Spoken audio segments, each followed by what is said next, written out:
بسم اللہ الرحمن الرحیم۔ کچھ احادیث حضرت سلطان باہو سرکار نے اپنی کتاب کلید و توحید کلام میں فقراء اور فقر کے بارے میں لکھی ہیں۔ آپ کو یہ میں پڑھ کے سناتا ہوں۔ حضور نبی غیب دان، خواجہ کونین، نبی معظم، رسول محتشم، احمد مجتبی، حضرت محمد مصطفیٰ علیہ الصلوۃ والسلام نے حضرت انس رضی اللہ عنہ سے ارشاد فرمایا کہ مومن کامل یعنی ولی اللہ سے خادم کو صائم الدہر اور قائم اللیل کے برابر اجر ملتا ہے۔ فرمایا کہ نیز خادم اولیاء جو ولی اللہ کا خادم ہے، جو بغیر کسی اجرت کے ولی اللہ کی خدمت کرتا ہے، اس کے بارے میں حضور سرور کائنات صلی اللہ علیہ وسلم نے فرمایا کہ نیز خادم اولیاء کو مجاہدین فی سبیل اللہ کا سا اجر ملتا ہے، جن کی دعا کبھی رد نہیں ہوتی۔ نیز خادم ولی اللہ کو حاجیوں اور زاہدوں کے برابر ثواب ملتا ہے، لہذا خادم اولیاء کو بروز محشر خوشخبری حاصل ہوگی۔ نیز اس کی شفاعت گناہ گاروں کے بارے میں اس قدر قبول ہوگی جس قدر قبیلہ ربی و مضر کی بکریوں کی تعداد ہے۔ میں نے عرض کیا یا رسول اللہ صلی اللہ علیہ وسلم، اگر خادم اولیاء گناہ گار بدکار ہو تو بھی اس کو یہی اجر ملے گا؟ آپ نے ارشاد فرمایا، اے انس، خادم اولیاء اللہ تبارک و تعالیٰ کے ہاں 1000 ریاضت کش دعاؤں بد دعاؤں سے بھی زیادہ افضل ہے۔ نیز خادم اولیاء کو مخدوم کا اجر ملے گا، اور جن لوگوں کے برابر خادم اولیاء کو ثواب اجر ملے گا ان کے اجروں میں بھی کوئی کمی نہیں ہوگی۔ اب دوستو، تھوڑی سی غور و فکر کی ضرورت ہے۔ حضور اقدس صلی اللہ علیہ وسلم نے جو ولی اللہ کا خادم ہے، جو خدمت گزار ہے، اس کا یہ اللہ تعالیٰ کے ہاں یہ مقام ہے کہ حضور اقدس صلی اللہ علیہ وسلم نے فرمایا کہ اس حدیث کی میں تشریح آپ کو سناتا ہوں کہ حضور سرور کائنات فخر موجودہ صلی اللہ علیہ وسلم نے فرمایا کہ جو ولی اللہ کا خادم ہے، اللہ تعالیٰ کے ہاں اس کے لیے کتنا اجر ہے؟ فرمایا کہ اس کی دعا کبھی رد نہیں ہوتی۔ نیز جو خادم ولی اللہ ہے، اس کو حاجیوں اور زاہدوں کے برابر ثواب ملتا ہے، اور بروز اسے محشر کے دن خوشخبری حاصل ہوگی۔ اور جو خادم ولی اللہ ہے، حضور پاک نے فرمایا کہ اس کی شفاعت گناہ گاروں کے بارے میں اس قدر قبول ہوگی جس قدر قبیلہ ربی و مضر کی بکریوں کی تعداد ہے۔ اب جب یہ بات اس نے سنی حضرت انس نے کہ ایک جو ولی اللہ کا خادم ہے، جو 2 قبیلے تھے ربی و مضر، ان کی بکریوں کی بہت تعداد تھی، اس نے کہا یہ جب ولی اللہ کا ایک خادم ہے، وہ اتنی لوگوں کی بخشش کرا سکتا ہے، اس کی دعا سے اتنی بخشش ہوگی، تو ولی اللہ کا پھر مقام کیا ہوگا؟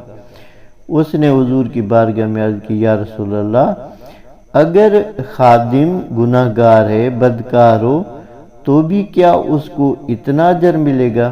تو آقا دو جہاں صلی اللہ علیہ وسلم فرمایا کہ اے انس، خادم اولیاء اللہ تبارک و تعالیٰ کے ہاں 1000 ریاضت کش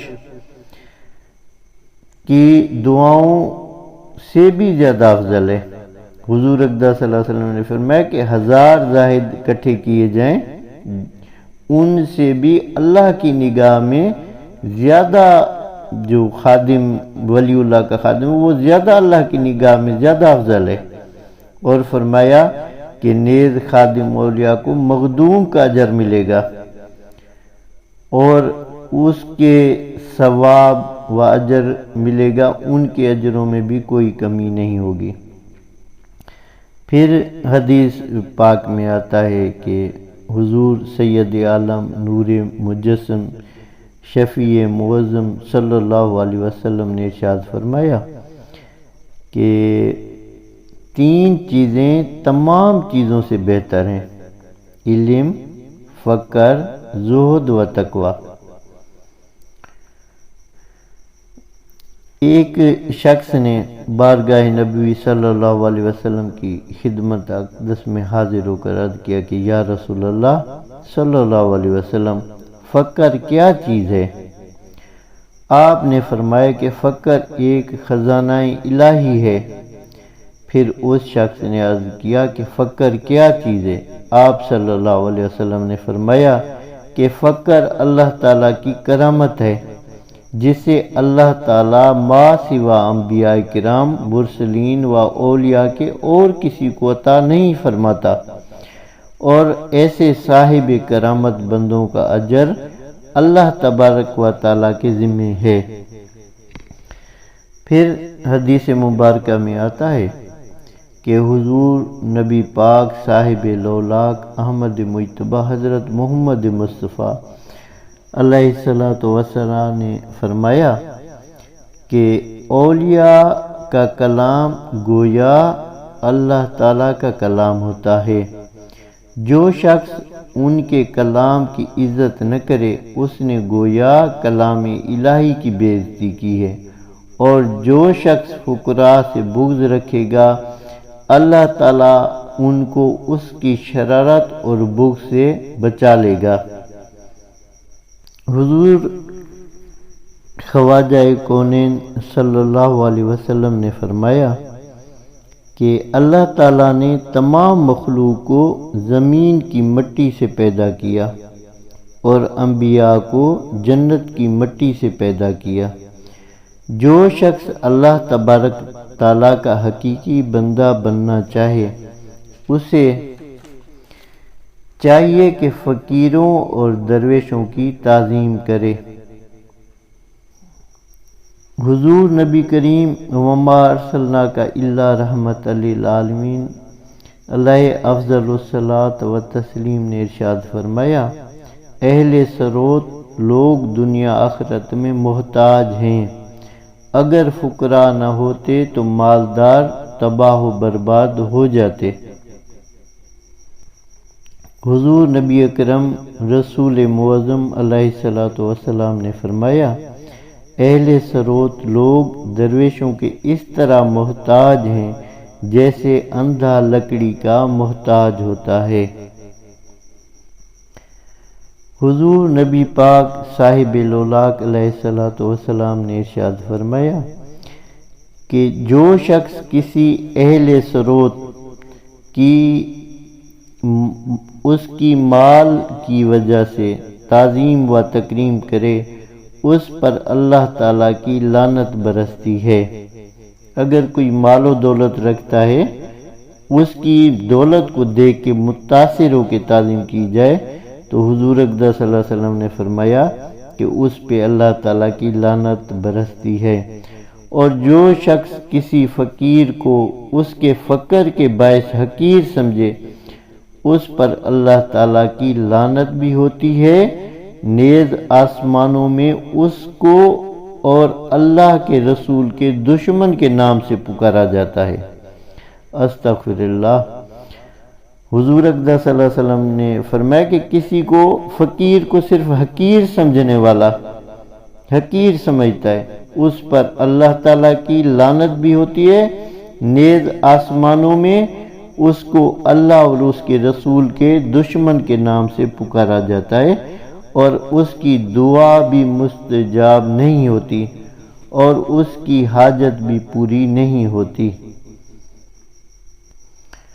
حضور اقدس صلی اللہ علیہ وسلم علیہ الصلوۃ والتسلیم نے فرمایا کہ تحقیق ملائکہ فقراء کے لیے مغفرت مانگتے ہیں اور بروز محشر ان کی شفاعت کریں گے۔ جو شخص کی فرشتے شفاعت کریں وہ کیسا خوشحال شخص ہے۔ حضور نبی پاک علیہ الصلوۃ والسلام نے فرمایا کہ تحقیق اللہ تبارک و تعالی ہر روز درویشوں کی طرف 500 مرتبہ نظر رحمت فرماتا ہے۔ ہر نظر میں 7 خطائیں معاف فرماتا ہے۔ حضرت خواجہ کونین علیہ الصلوۃ والسلام نے فرمایا کہ فقیری دنیا میں ایک حقیر چیز معلوم ہوتی ہے لیکن قیامت میں عزت معلوم ہوتی ہے۔ حضور نبی غیب دان علیہ الصلوۃ والسلام نے ارشاد فرمایا کہ جو شخص کسی مومن فقیر کو ناحق تنگ کرے گا وہ ایسا گناہگار ہو جائے گا گویا اس نے کعبے کو گرایا اور 1000 مقرب ملائکہ کو قتل کیا۔ حضور نبی پاک صاحب لولاک علیہ الصلوۃ والتسلیم نے فرمایا کہ جنت کے 8 دروازے ہیں جن میں 7 دروازے فقیروں کے لیے اور 1 امراء کے لیے ہے۔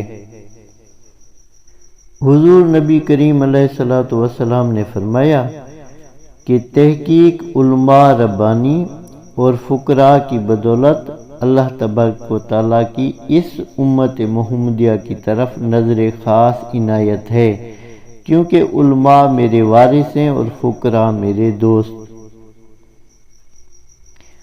حضور علیہ الصلوۃ والسلام نے ارشاد فرمایا الفقر فخری والفقر منی، کہ فرمایا کہ فقر میرا فخر ہے، فقر کے ذریعے ہی میں تمام انبیاء پر فخر کروں گا۔ اور پھر حضور اقدس صلی اللہ علیہ وسلم کا قرآن پاک میں آیت ہے جس کا مفہوم ہے کہ جو ولی اللہ کا مخالف ہے اللہ تعالیٰ کہتا ہے کہ میرا اسے اعلان جنگ ہے۔ تو دوستو ان احادیث کا بتانے کا مقصد یہ ہے کہ کافی لوگ جانے انجانے میں اولیاء اللہ کی بے ادبی کرتے ہیں اور بغض رکھتے ہیں اور کچھ بھی کہنے سے باز نہیں آتے۔ تو جب تک قرآن مجید موجود ہے تو انمتا والے لوگ بھی رہیں گے، اولیاء اللہ بھی موجود رہیں گے۔ ایک پھر یہ کچھ لوگوں کی بد نصیبی ہے کہ ان کو ولی اللہ نظر نہیں آتے اور ملتے نہیں، دیکھ نہیں سکتے، لیکن جب تک قرآن موجود ہے تو انعمتا والے لوگ بھی رہیں گے، غیر المغضوب والے بھی رہیں گے۔ تو جاہل لوگ زیادہ تر کہتے ہیں جی کیا اولیاء اللہ کی مزارات پہ جانا ہے، کیا ضرورت ہے۔ حضرت سلطان باہو سرکار فرماتے ہیں نام فقیر تنہ دا باہو قبر جنہ دی جیوے ہو۔ یہ تو شرف اللہ تعالیٰ اپنی اولیاء اللہ کی مزارات کو دیتا ہے نا کہ ہزاروں لوگ جا کے اس کی قبروں کو جا کے سلام کرتے ہیں، تو یہ تو اللہ تعالیٰ کی طرف سے ہوتا ہے نا، ورنہ یہ کہ کسی بندے کے اختیار میں تو نہیں ہے وہ اپنی قبر کو روشن کرے اور لوگ اس کی قبر پہ جائیں، یہ رب کی طرف سے ہوتا ہے۔ تو کوشش کرنی ہے کہ اولیاء اللہ کے خلاف اپنی زبانوں کو کنٹرول کریں، ایسا نہ ہو کہ آگے اس دنیا میں بھی اور آخرت میں اپنی بربادی کر کے پھر تمہارے پاس بچے کچھ نہ، کیونکہ اولیاء اللہ کے وسیلے اور حضور اقدس صلی اللہ علیہ وسلم کے وسیلے سے ہی نجات ہونی ہے۔ پنجتن پاک ہی شفاعت کریں گے، اس کے علاوہ جو لوگ کہتے ہیں کہ ہمارے اعمال ہیں وہ پھر وہ ان کے اعمال جانے اور وہ جانے اور رب جانے، ہمیں ہماری جو نجات ہے وہ حضور سرور کائنات فخر موجودات صلی اللہ علیہ وسلم وہ کرائیں گے اور اولیاء اللہ کی سفارش سے ہوگی۔ یہ بالکل ایسا نہیں ہے کہ سفارش نہیں ہوگی، بالکل ہوگی۔ جو حدیث شریف ہے کہ بخاری شریف میں فرمایا اللہ تعالیٰ نے کہ قیامت کے دن وہ لوگ بھی ہوں گے جو بڑی شفاعت کرانے والے ہوں گے، جن کے ذریعے سے بڑی شفاعت ہوگی۔ اور پھر یہ حدیث تو حضرت سلطان باہو سرکار نے لکھی ہے نا کہ جو ولی اللہ کا خادم ہوگا، جو 2 قبیلے تھے بنو نذیر، ان کے جو بکریوں کی تعداد ہے اتنی تو ولی اللہ کے خادم جو کا اس کی سفارش سے ہوگی، شفاعت ہوگی۔ جو پھر اولیاء اللہ کا مقام ہے وہ بھی تو پھر ان کے ذریعے سے بھی شفاعت ہوگی۔ تو اللہ تعالیٰ آپ سب کو ہمیں ان باتوں کو سمجھنے اور عمل کرنے کی توفیق عطا فرمائے۔